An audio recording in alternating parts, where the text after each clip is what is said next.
Antes que nada, agradecer la gentil invitación que han tenido para con mi persona, en honrarme, en participar en esta actividad académica, científica, eh, que espero que sea, de hecho, va a ser muy útil en los conocimientos y de por ende también en el diagnóstico y tratamiento de nuestros pacientes. Bien, el que les habla, en efecto, viene de un hospital nacional, trabaja en un hospital nacional nivel 3.1 en Lima, el Hospital Hipólito Unanue, y comparto estas experiencias tomando en cuenta siempre esto, ciencia y evidencia, conocimiento y la experiencia del caso. Bien, vamos con parto pretérmino, el estado de arte, que es lo que tenemos hasta el momento. Bien, con respecto a la definición de parto pretérmino, debemos tener en cuenta que viene a ser la presencia de contracciones uterinas, las cuales puede haber dolor. Le digo eso no con ánimo de relativizar esta característica, sino que hay pacientes, en el caso de multíparas, que puede hacer que ellas no perciban sus contracciones y por ende de seguro que se nos pueden pasar por alto. Entonces, esta definición de contracciones uterinas que no necesariamente van a tener un dolor. Además, que se acompaña de cambios cervicales. Y eso sí lo vamos nosotros a evidenciar en el examen bimanual, en el tracto vaginal, donde vamos a encontrar incorporación y dilatación. Se habla de una incorporación por encima del 80% y una dilatación mayor a 2 centímetros. Y que esto ocurre entre las 22 semanas cumplidas y en las 36 semanas 6 días, viéndolo en plazo de días, menos de 259 días. El parto pretérmino viene a ser un problema médico-social que aumenta con el tiempo y es principal causa de mortalidad neonatal, el 70%, y es la causa más frecuente de hospitalización prenatal. La verdad es que mientras nuestra tecnología mejore, nuestra capacidad de respuesta mejore, la parto prematuro lo vamos a ver de repente con más presencia y a menor edad gestacional.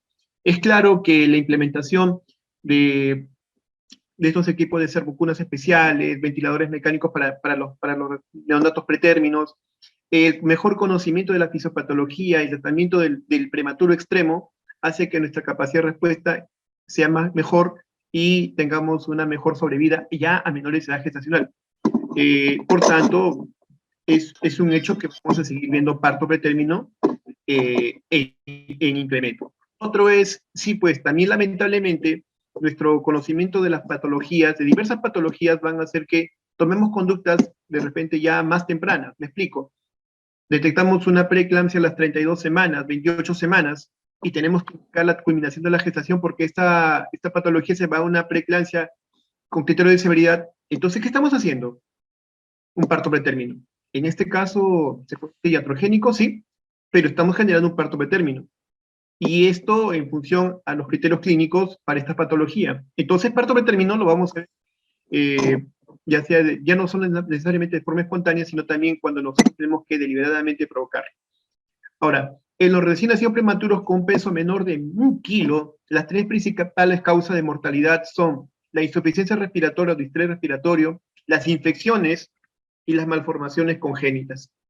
Bien, la OMS, y en concordancia también a lo que opina la COG en su Practice Bulletin de 2016, clasifica a los prematuros en estos 3 grupos. Prematuros extremos, aquellos que son menores de 28 semanas, muy prematuros de 28 a 32 semanas, y los prematuros moderados o tardíos que tienen ya mejor posibilidad de sobrevida, que están entre las 33 a 36 semanas. Aquí hay que tener en cuenta que cuanto más prematuro es, la sobrevida fetal va de manera inversa. ¿Me explico? A menor edad gestacional, a mucha menor edad gestacional, perdón, la relación es directa, a mucha menor edad gestacional, la sobrevida es menor. Así que lo que se busca cuando de repente necesitamos terminar una gestación a prontitud es que llegue a un techo aceptable, a un techo aceptable de sobrevida. ¿Cuál será? Dependerá mucho de la institución, dependerá mucho del equipamiento, no solo de la logística, el aparataje, los equipos de ventilación, la disponibilidad de surfactante, sino que también dependerá de la experiencia de los pediatras neonatólogos. Y una de las cosas terribles que nos enseñó el COVID-19 es que especialistas faltan en algunas áreas. Faltan. Entonces, eso va a tener que implicar estrategias por parte del gobierno peruano para poder ofertar más especialistas, y no solo que esto se concentre en Lima, sino también vaya a capitales como Huaraz, tengamos más pediatras, neonatólogos, tengamos a diversos departamentos. Bien, ¿cuál es la incidencia? ¿Qué es lo que tenemos al respecto? La incidencia global es de 11.1% y es más elevada en países en vías de desarrollo. Estados Unidos reporta más o menos 15%, pero en países como del África subsahariana la tasa está muy, muy incrementada. Parto pretérmino, las gestaciones menores a 32 semanas son causales de 1 a 2% de todos los nacimientos, ¿sí? Y sin embargo, ese pequeño porcentaje, en 32 semanas, puede producir un 50% de morbilidad neurológica a largo plazo. Ahí tenemos la parálisis cerebral, la disfunción neurológica neuromotora superior, y cerca del 60% de la mortalidad perinatal. Esto es atroz. Entonces, lo que decía, ¿no? A menor edad gestacional, la sobrevida es menor, la mortalidad, eso sí, la mortalidad perinatal se incrementa desmesuradamente. Maternidad Lima, nuestro instituto referente en el Perú, en una estadística de 8 años, nos muestra incidencia del 8 al 10%. El Hospital San Bartolomé nos habla de un 8.3% de parto pretérmino y 8.9% de recién nacidos prematuros. El Rebagliati, que vendría a ser junto con el Amenar a los institutos de atención por parte de salud, la mortalidad de recién nacidos con peso menor a 2,5 kilos fue de 9.5%. Tomo lo que el doctor que me precede al hablar de la altura, ¿sí? La altitud en nuestro país, en un estudio publicado, por encima de 3.200 metros sobre el nivel del mar, duplica la incidencia de parto pretérmino en relación a Lima, que está a 153 metros sobre el nivel del mar. Bien, con respecto a la etiología, actualmente se le considera más como un síndrome que una patología. Y en relación a cuáles serían las causas, no hay un consenso claro de cuál podría ser la etiología, dado que tiene un componente multifactorial. Y como lo decía al inicio de esta presentación, tenemos aquí dos grupos básicamente de parto pretérmino. El espontáneo, que viene a ser las 2/3 partes, es la mayoritaria, de lejos, y el 15% de esas pacientes que hacen parto pretérmino espontáneo tienen antecedentes de parto pretérmino previos, y 85% son mujeres que se embarazan por primera vez o han tenido un embarazo previo a término. Entonces, lo más frecuente es el parto pretérmino espontáneo. El otro, el segundo bloque, el iatrogénico, el que nosotros condicionamos por la condición materna o condición fetal, ¿sí? Indicación médica en todo caso, en la cual no vemos ya un mejor propósito que la gestación continúe. Debemos terminar esta gestación.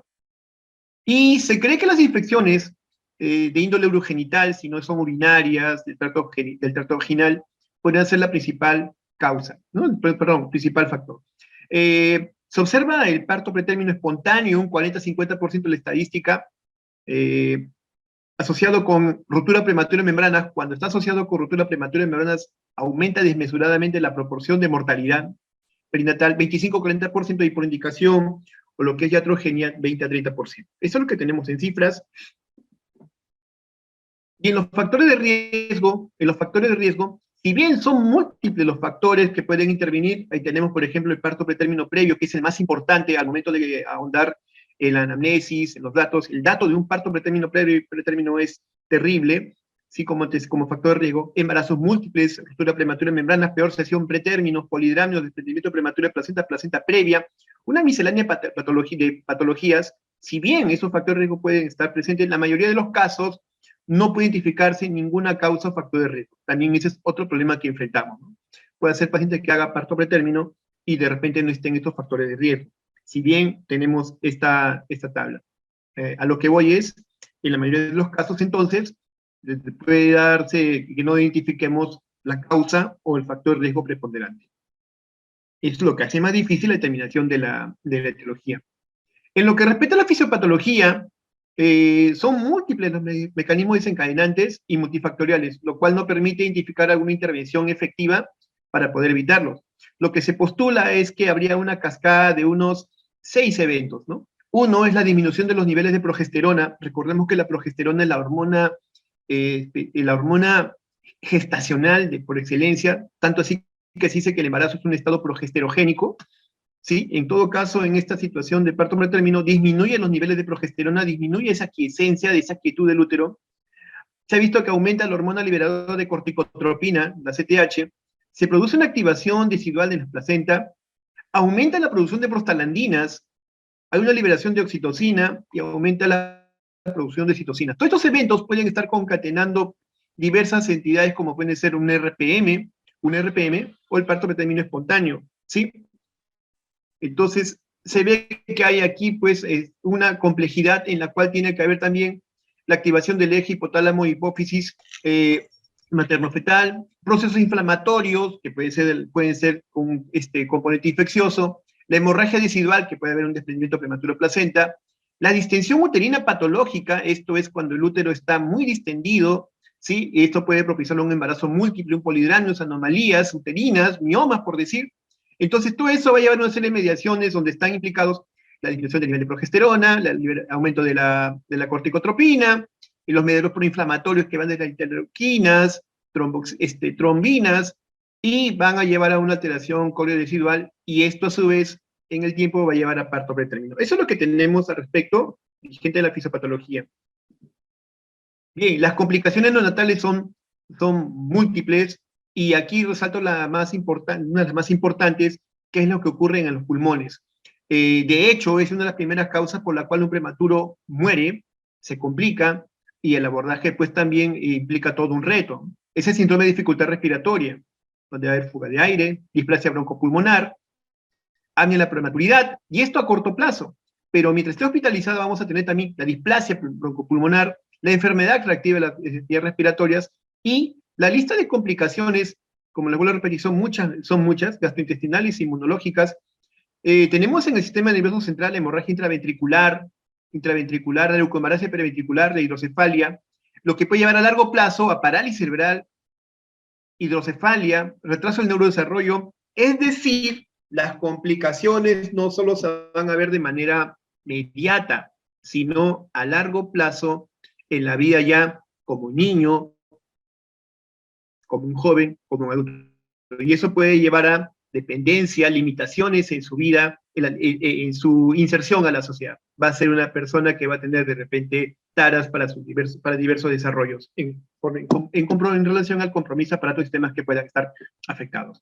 Entonces, esto es un problema en serio. Ahora, el impacto del parto pretérmino no solo se ve en contexto de la salud del paciente, del neonato, y del niño o joven que se va a desarrollar, sino también el impacto está en la familia, en el entorno inmediato de la familia. Cómo sobrellevar, cómo ver el día a día de estas personas que van a requerir terapia física, terapia neurológica a largo plazo. ¿Quién costea esto? ¿A quién le cuesta? Que si no fuera por el Seguro Integral de Salud o el e-Salud, probablemente estas patologías no podrían ser tratadas, porque son crónicas y muchas de ellas son de alto costo. ¿Cuánto cuesta la estancia de un prematuro extremo en una UCI por día neonatal?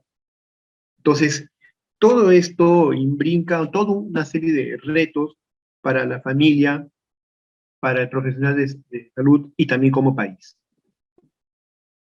Bien, vamos a los criterios diagnósticos, que es lo que tenemos a la fecha. El diagnóstico es eminentemente clínico.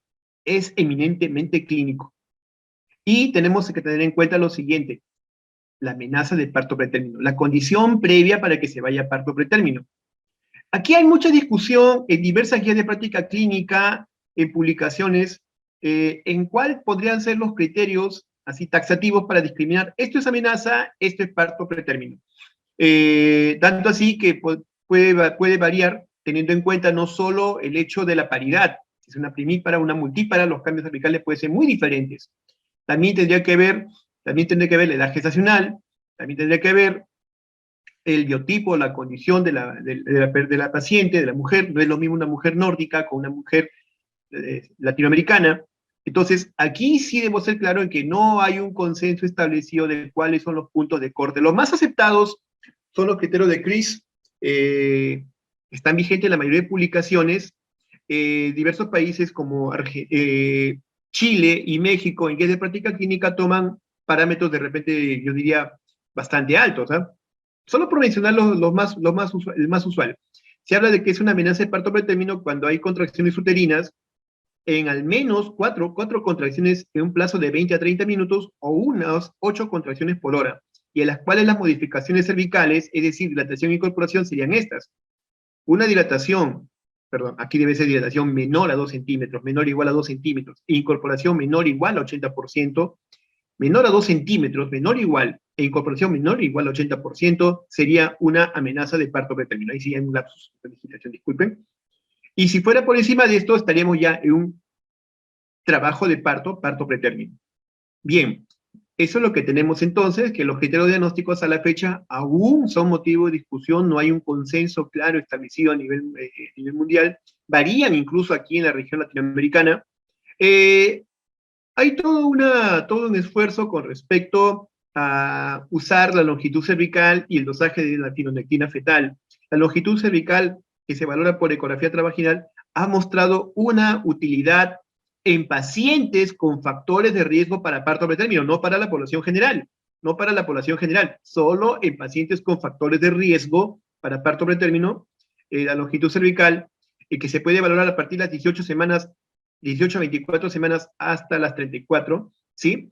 En este grupo de pacientes puede darnos pistas para poder incluso hacer prevención. Y en aquellas que tengan menor longitud, antes de las 18 semanas, pues podríamos tomar también manejos preventivos. Y la determinación de fibronectina fetal, todo esto es para embarazos únicos, no aplica para embarazos múltiples, cuando se encuentra un valor por encima de 50 nanogramos por mililitro a partir de las 22 semanas, y sería un indicativo. La verdad es que la evidencia es más contundente para lo que es el uso de la longitud cervical frente a la fibronectina fetal. Insisto, esto es muy útil en pacientes gestantes con embarazos únicos, no para embarazos dobles.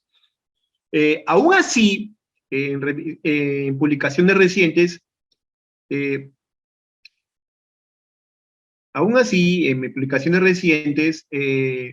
la posibilidad de que haya otros marcadores más sensibles debe ser estudiado. Los estudios que se tienen con respecto a la fibronectina, a la longitud cervical, si bien muestran ser muy útiles, la opinión es que debería haber más acopio de información para que los metaanálisis sean más robustos, sean más contundentes en su beneficio. Pero hasta el momento es lo que promete. En lo que respecta a la prevención, es importante tener en cuenta que un buen tamizaje en la población, discriminando la historia clínica, discriminando los factores de riesgo, y una intervención oportuna, temprana, permitiría prevenir hasta un 44% de los partos pretérminos. ¿Y qué acciones podríamos tener en cuenta preventivas? Un control prenatal precoz, periódico y completo. Aplicar enfoque de riesgo de la prematuridad. Corregir la desnutrición y anemia. Últimamente han salido publicaciones en 2020 con respecto al uso de los ácidos grasos como el omega 3, el cual se ha visto que disminuye el riesgo de parto pretérmino. Detectar y tratar todo tipo de infecciones en la gestación. Y aquí viene la siguiente crítica, ¿no? El hacer un adecuado tamizaje, screening o cribado en la población gestante, en el primer control prenatal, donde deberíamos nosotros recurrir pues a un urocultivo. Hoy el urocultivo es el gol estándar de tamizaje para bacteriuria asintomática, y creo que es insuficiente el examen de orina, el urocultivo. También la búsqueda del tamizaje de aquellas pacientes que hacen vaginosis bacteriana, porque la vaginosis bacteriana altera la microbiota vaginal, altera los mecanismos de defensa vaginal. De hecho, es una infección muy frecuente en las mujeres no gestantes. La gestante puede actuar como un portero para que otras infecciones, otros patógenos hagan de la suya. El tabaquismo, el consumo de drogas propician el parto pretérmino. Evitar las complicaciones obstétricas, en todo caso las hemorragias, si detectamos un trastorno hipertensivo del embarazo, el enfoque, pues, ¿no?, de diagnosticar, prevenir y un abordaje de alto riesgo. Evitar procedimientos iatrogénicos, pueden ser a nivel de cuello uterino. Administración de progesterona, que es muy útil a partir de la semana 16 hasta las 36 semanas. Espaciar los nacimientos y la planificación familiar postparto. Una planificación familiar postparto. No ha mostrado beneficio el reposo en cama, sobre todo el reposo en cama absoluto. Se aconseja que sea un reposo relativo, pero el absoluto no está bien visto. No hay evidencia que aclare, que demuestre que el reposo prolongado sea beneficioso. Por el contrario, se reporta que puede haber problemas de tromboembolia, postraciones prolongadas. Evitar las relaciones sexuales tampoco ha mostrado beneficio. La fluidoterapia de hidratación agresiva tampoco ha mostrado beneficio. Sin embargo, la evidencia actual no ha podido demostrar que alguna de ellas, alguna de estas intervenciones, sea efectiva en prevenir el parto pretermino, por lo que la prevención se basaría básicamente en la predicción del riesgo por medio de calculadoras de riesgo. Las calculadoras de riesgo son unos instrumentos que nos permiten hacer, a través de la tabulación de ciertos datos, darnos una puntuación, la cual podemos cotejar sobre rangos, valores, y decirnos si estamos en riesgo o no de parto pretermino. Son un excelente aporte con buena evidencia que nos ha dado pues, la Sociedad de Medicina Fetal, la Fundación de Medicina Fetal, y está disponible en Internet. Bien, vamos a ver entonces ahora lo que es parto pretermino, un enfoque preventivo y en su manejo, la prevención primaria. En la prevención primaria, básicamente, tenemos que tener intervenciones destinadas a evitar la aparición de un nuevo caso de parto pretermino. Es lo que técnicamente sería más rentable antes de que se dé el caso, ¿sí? Y la predicción de riesgo puede hacerse en dos momentos. En el primer trimestre, entre las 11 y a punto de cumplir las 14 semanas. En el segundo trimestre, 18 antes de las 24 semanas. Y se puede tomar como estas tres estrategias. Por medio de tres factores maternos, historia obstétrica únicamente, ¿sí? Y gracias a un algoritmo que se ha desarrollado por la Fundación de Medicina Fetal, se puede detectar hasta un 38.2% del parto pretermino en mujeres con embarazos previos y hasta 18.4% de las mujeres sin embarazo previo alguno. Y la tasa de falsos positivos es de 10% bajo. Entonces, este es un buen aporte, es una buena estrategia. También el otro es, más difundido en nuestro medio, la medición de la longitud cervical por ecografía transvaginal combinada con la historia clínica, es decir, la tabulación de los factores de riesgo, también desarrollado por la Fundación de Medicina Fetal, y se detectan hasta 82.2% de parto pretermino antes de las 28 semanas y hasta 29.3% entre las semanas 34 y 36. Es uno de los más usados en nuestro entorno.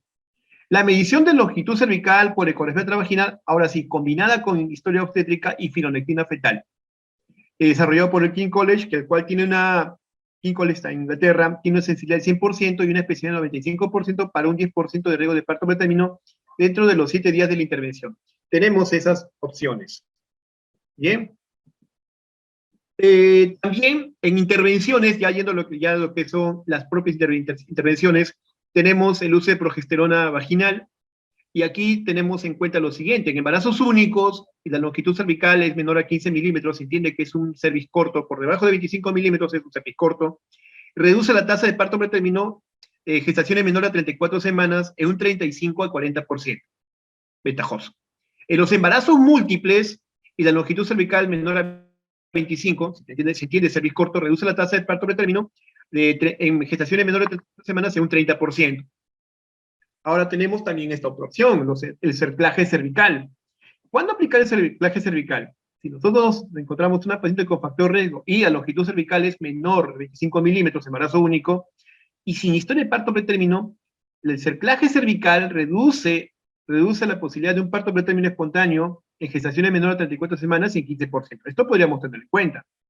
El otro es, en embarazos múltiples con longitud cervical menor a 25 milímetros, no es que reduzca, lo que aquí es, aumenta la tasa de parto pretermino. Aumenta. Entonces, la intervención de cerclaje solo estaría confinada para gestaciones de embarazos únicos. El pesario de Arabin, hay mucha discusión con respecto al pesario de Arabin, es un dispositivo que se coloca dentro de vagina, y la evidencia tiene lo siguiente: embarazos únicos no seleccionados, en general con longitud cervical menor a 25 milímetros, hay resultados contradictorios sobre si se reduce o no, lo que lo deja en incertidumbre. Y cuando son embarazos múltiples seleccionados y longitud cervical menor a 38, disminuye el riesgo de parto pretermino de menor a 34 semanas en un 5.4%. O sea, vemos que el uso de este dispositivo, este pesario, en cifras estadísticas no sería tan contundente. Bien.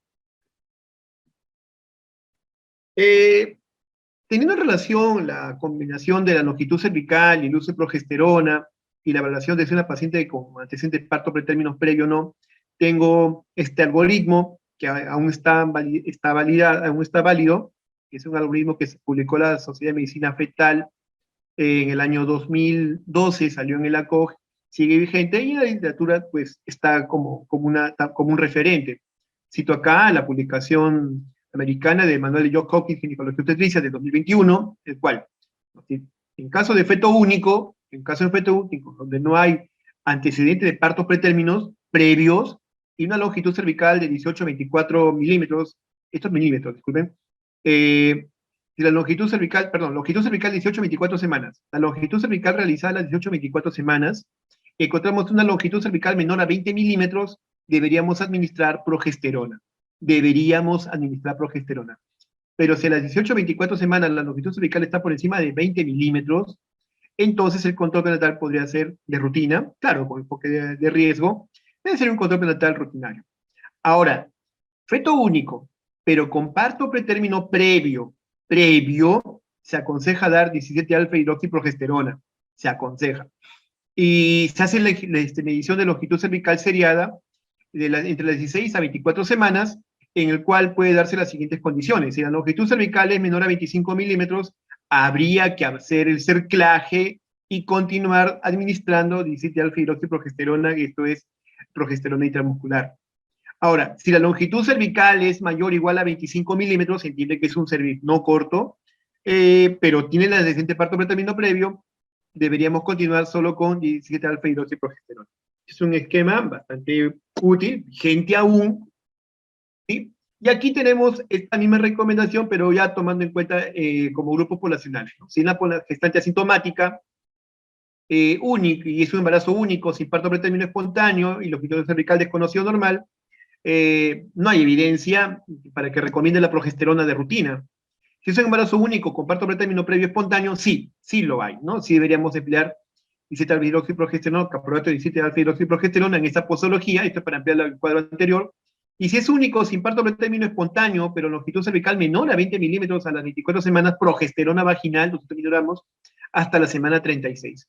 En los embarazos múltiples, sin evidencia, no hay evidencia de utilidad de la progesterona. En la población sintomática, parto pretérmino y RPM pretérmino asociado, no hay aún evidencia. Entonces, un poco que se nos relativice en ciertas condiciones el uso de la administración de progesterona de manera preventiva. Y eso va a la discusión. Bien.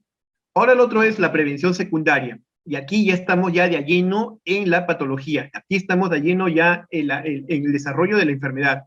Entonces acá tenemos que tener medidas que debemos adoptar, ¿sí? Sobre todo en aquellas que están en trabajo de parto ya, en trabajo de parto pretérmino en etapas iniciales, con el objeto de tenerlo y revertirlo, y así evitar las secuelas del mismo, o en todo caso, procurar tener una ventana de tiempo para que nuestras intervenciones puedan ir a lo siguiente, la maduración pulmonar y la neuroprotección fetal, y eso lo logramos a través de la tocólisis. El uso de los antibióticos en los casos de RPM, y hay la consideración con respecto a que pueda haber la infección, si no es infección subclínica, infección demostrada a estreptococo grupo B, que en nuestro medio pues no es de rutina, puesto que no tenemos siempre la posibilidad de hacer el cultivo, el hisopado vaginal, hisopado anovaginal, para determinar la presencia de estreptococo grupo B. Sin embargo, la opinión, los consensos dicen, si no tienes esa posibilidad de tamizar en esa paciente con parto pretérmino o en amenaza de parto pretérmino, deberías iniciarle antibiótico terapia profiláctica con penicilina G, ampicilina. La atención del parto, en los cuales se harán establecimientos que cuenten con los recursos necesarios, tengamos presente que debemos tener no solo el pediatra neonatólogo, sino el equipo pues disponible, que es ventilador, cunas, la disponibilidad de los surfactantes, una UCI neonatal, es decir, tendrá que ser referido a un establecimiento de buen nivel resolutivo. Bien. Resumo en estas consideraciones lo que es la corticoterapia antenatal y la neuroprotección fetal.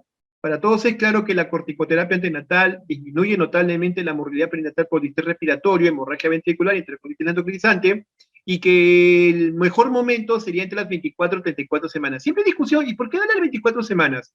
Un momentito, si damos tempranamente ante una amenaza de parto pretérmino extremo, no lo hacemos porque el parto va a terminar de repente en ese plazo de la semana siguiente. sino teniendo en consideración que de repente este evento puede repetirse a las 28, 30, 31 semanas, y ya hemos tomado una acción previa con los corticoides. Mucho también se habla de que los corticoides, al tener un efecto inmunológico, un inmunomodulador, disminuiría las defensas y por tanto incendiaría, burning, la posibilidad de infección materna. Sin embargo, no se ha visto en evidencia que ellos se incrementen. Y estamos hablando ya pues de trabajos que datan pues de la década pasada inclusive, o sea, no hay esa posibilidad. El inicio de acción ante la primera administración del corticoide es a las 8 horas, y el mejor beneficio se ve a las 48 horas. A las 48 horas, y eso persiste por los siguientes 7 días. Los esquemas que podríamos emplear contemplan el uso de dos corticoides, que es la betametasona y dexametasona, en el cual se prefiere la betametasona, requiere menos dosis comparado con la dexametasona, que requiere 4, y además que los de perjuicio neurológico que se han visto son más importantes en el grupo que recibe con dexametasona. Pero yo diría, ante la falta de medicamento, ante la falta de repente la betametasona y en una situación álgida, pues podemos emplear la dexametasona. No se aconseja después de las 34 semanas, a menos que se evidencie la falta de madurez pulmonar por amniocentesis. Recibió corticoides a la semana 28, 29, y de nuevo viene por amenaza de parto pretérmino a las 33 semanas. La pregunta es si debe o no recibir de nuevo corticoides, ¿sí? Y si evidenciamos que le falta la madurez pulmonar, sobre todo por amniocentesis, entonces deberíamos darle. Ahora, cuando uno hace la amniocentesis, no me estoy refiriendo pues al test de Clemens o Bubble Shake que se preconiza, sino una forma muy coherente la determinación de la legitimina o lo otro es la determinación de cuerpos lamelares en el líquido amniótico. Incluso hay tablas de tabulación que según los rangos de los cuerpos lamelares nos dice qué tanto es la madurez pulmonar fetal. Los cuerpos lamelares tienen la misma apariencia microscópica que las plaquetas. Los equipos de hemograma automatizado pueden determinar cuerpos lamelares en el conteo. El ciclo de rescate, se habla del ciclo de rescate de repetir el pulso de corticoides en la semana siguiente a la administración del corticoide, y esto ante la posibilidad de que el nexo para un parto pretérmino esté latente. Entonces, ¿le puede dar corticoterapia rescate? No, pues no es de rutina, simplemente en pacientes que tienen la alta posibilidad de que el evento de parto pretérmino pueda seguir o pueda persistir. Entonces, se le debe dar el pulso de rescate y si hay un beneficio reportado. El otro es la neuroprotección fetal. Clásicamente, el sulfato de magnesio tiene 3 aplicaciones en obstetricia. Lo tenemos pues para lo que es el tratamiento de la eclampsia y profilaxis, ahora acá con neuroprotección fetal y como agente tocolítico. Si bien su acción más importante en prematuridad está en la neuroprotección fetal, este medicamento se puede administrar entre las 24 y 32 semanas. Hay publicaciones que hablan hasta las 33 semanas, 6 días. Disminuye la morbilidad perinatal en prematuros por parálisis cerebral y disfunción neurológica motora. Y esto es importante, ¿sí? El esquema que se emplea no difiere mucho del esquema que se emplea, por ejemplo, para lo que es la eclampsia, profilaxis, tratamiento de la eclampsia, ¿no? Un pulso de ataque, en cantidad, 6 gramos en 20 minutos, y luego de 1 gramo por hora en las siguientes 24 horas, dándole un total de 30 gramos. Más de 50 gramos de sulfato de magnesio, estamos hablando de 25 ampollas. Pues en nuestro país, el sulfato de magnesio tenemos pues, ¿no?, en concentraciones de 2 gramos por cada ampolla de 20 mililitros. Y el otro es el enfoque tocolítico, ¿no? El uso profiláctico de tratamiento para amenaza de parto pretérmino y parto pretérmino a una edad gestacional, en la cual buscamos retrasar, darle una ventana de tiempo para que pueda beneficiarse de la corticoterapia antenatal. No es que yo le dé tocolíticos para que le reduzca el dolor de la amenaza, no es que yo le dé para que retrase más tiempo indeterminadamente, no. Si bien disminuye el riesgo de parto, disminuye las contracciones y nos da un tiempo, nos permite ganar un cierto tiempo para que los corticoides hagan efecto, los tocolíticos, los agentes tocolíticos, cualquiera de ellos no disminuye la evolución, el desenlace de la amenaza de parto pretérmino en relación a diversas patologías que pueden estar asociadas. No es que me va a desaparecer el parto pretérmino, la amenaza o el riesgo a corto, mediano o largo plazo. Solo su aplicación es para dar una ventana de tiempo a la corticoterapia antenatal. Así que en las primeras 48 horas, bien justificado. Después de darle tocolíticos por 2, 3 semanas no tiene sentido, ¿no? Además, otra aplicabilidad de los tocolíticos es prepararlo in útero al feto para que pueda, si es que van a nacer prematuramente, si se espera que el nacimiento ocurra en un corto plazo de tiempo, prepararlo para la maduración pulmonar y pueda llegar, pues, no, a un establecimiento donde lo van a recibir un auxilio natal. Bien, se contraindica si al continuar la gestación hubiera un riesgo indebido al feto, madre o ambos. Hay tablas donde están contraindicaciones absolutas y relativas con respecto a los agentes tocolíticos. Esto sí no ha cambiado. Lo que respecta a los agentes están clasificados en primera línea, tenemos el nifedipino, que es un medicamento bueno, bonito y barato. Es un medicamento de los más empleados en nuestro país. Su disponibilidad es casi universal, yo diría universal en la mayoría de establecimientos en nuestro país. Tenemos los beta-2 agonistas, estos ya están siendo dejados cada vez más de lado, eran considerados, pues, ¿no?, el medicamento de elección hasta la década pasada. Sin embargo, ante los eventos que puedan llevar, como edema agudo de pulmón, alteraciones cardiovasculares, se está dejando de lado. Además que tiene un costo sustancialmente alto e implica el manejo, pues, en bomba, ¿no?, en bombeo endovenoso. Y en la AINE, la indomitacina, sobre todo la presentación transrectal. Los supositorios transrectales podrían tener un beneficio. Y de segunda línea tenemos el sulfato de magnesio y el atosiban. Con respecto al atosiban, este medicamento, que es considerado, pues, ¿no?, teóricamente como el perfecto, porque este medicamento actuaría directamente sobre los receptores de oxitocina. ¿Sí? Este medicamento tiene beneficios que superan, pues, al nifedipino con respecto a los efectos cardiovasculares. El nifedipino es un calcio antagonista, actúa no solo sobre la contracción uterina, sino tiene efectos sistémicos, pues, no sobre la presión arterial. Entonces, y puede ser molesto, puede producir una caída sustancial de la presión arterial, llevar a hipoperfusión, y administraciones como la forma sublingual del nifedipino hoy por hoy están contraindicadas. El atosiban va más allá, puesto que en pacientes cardiópatas podría ser empleado. El atosiban no está disponible en nuestro país así nomás. Es un medicamento que bien la Unión Europea lo tiene a su disposición, pero la FDA aún no lo ha contemplado. Y bueno, yo diría que en pacientes seleccionadas es una muy buena opción comparable al nifedipino.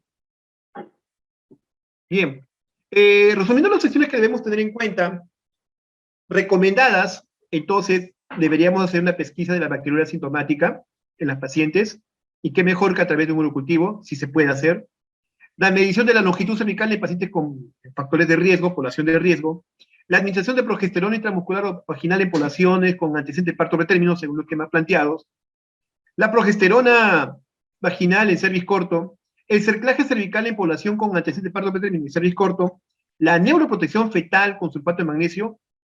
Los corticoides en amenaza de parto pretérmino. Tocólisis a corto plazo, perdón, solo para que tenga el beneficio de darle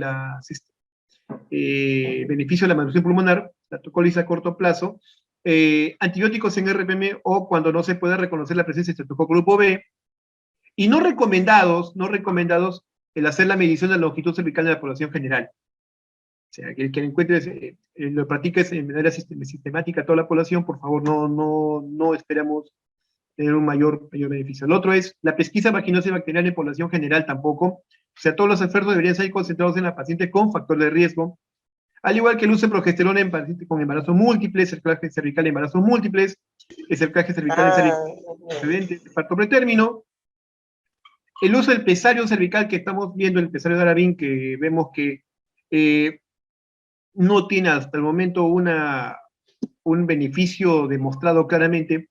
La prolongación de la tocólisis solo es útil las primeras 48 horas, muy útil las 48 horas, después de ahí a largo plazo no es beneficioso. Los antibióticos en amenaza de parto pretérmino con membranas íntegras también serían, pues, ¿no?, una acción no recomendada. Bien, Huaraz, hermosa tierra, una hermosa Suiza peruana. De Huaraz me quedo, pues, con estas estampas de la Plaza de Armas, la Laguna de Yanganuco, la Estela de Raimondi, era considerada una ciudad, el origen de la cultura peruana, con Chavines, ahora tenemos a Caral, y la hermosa Cordillera Blanca, nuestra hermosa Suiza peruana. Muchas gracias. Si hubiera alguna pregunta, con todo gusto para resolverlas.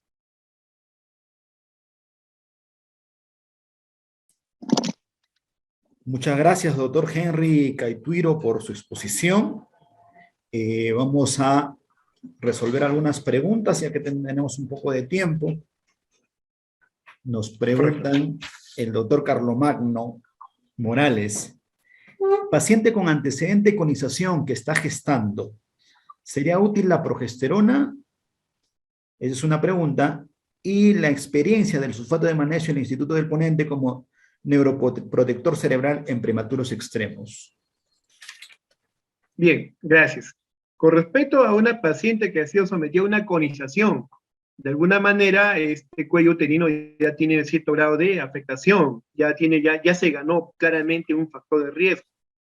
Si visto de esa manera, entonces sí podría haber un beneficio de la progesterona, sí podría darse un beneficio, planteando en función a lo que he comentado. Con respecto al uso de sulfato de magnesio, cuando salió el estudio en el 2008, el estudio MAGNET, una publicación en New England Journal of Medicine en el 2008, trabajo importante, comenzó a crecer el uso de sulfato de magnesio. Yo le digo, en mi experiencia en mi hospital, ya hemos visto ya que ha pasado de repente el centenar de distintos casos de uso de sulfato de magnesio como neuroprotección fetal, y sí, sí es un medicamento beneficioso. Conversábamos con los pediatras, neonatólogos, y sí, las condiciones de los fetos en la evolución, porque ellos lo van a ver en los primeros 30 días. Hay neonatos que se quedan incluso hospitalizados. Hágase cuenta, uno que nació 28 semanas se queda no una semana, se queda de repente un mes y medio.